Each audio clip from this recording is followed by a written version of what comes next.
Hyderabad beauty నిధి అగర్వాల్కు ఇప్పుడిప్పుడే మంచి రోజులు వస్తున్నాయి.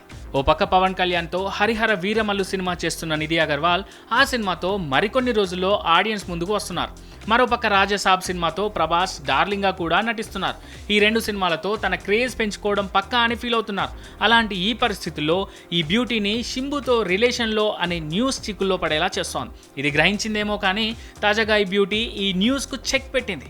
తన క్లారిటీ మాటలతో ఇప్పుడు లక్కీ గర్ల్ అనే కామెంట్తో నెట్టింట విపరీతంగా వైరల్ అవుతోంది నిధి. ఇక అసలు విషయం ఏంటంటే నిధి అగర్వాల్ గతంలో షింబుతో కలిసి ఈశ్వరన్ సినిమా చేసింది. ఆ సినిమాలో వాళ్ళిద్దరి chemistry talk of the Kollywood అయింది. దాంతోపాటే ఆఫ్ స్క్రీన్ కూడా వీళ్ళిద్దరూ కలిసిన ఫోటోలు బయటికి రావడంతో వీళ్ళిద్దరి మధ్య సంథింగ్ ఉందనే న్యూస్ బయటికి వచ్చింది. అది ఇప్పటికీ సోషల్ మీడియాలో వైరల్ అవుతూనే ఉంది. ఇక ఈ క్రమంలోనే రంగంలోకి దిగిన ఈ బ్యూటీ ఈ వార్తలకు చెక్ పెట్టింది. షింబుతో తాను రిలేషన్లో లేనంటూ చెప్పింది. ఒక హీరోయిన్గా సినిమాల్లోకి వచ్చినప్పుడు ఆమె గురించి చాలా వదంతులు వస్తాయి, కానీ తాను అలాంటివి నమ్మనంటూ సింపుల్గా తేల్చేసింది ఈ బ్యూటీ. దీంతో ఈ బ్యూటీ మాటలు ఇప్పుడు నెట్టింట తెగ వైరల్ అవుతున్నాయి.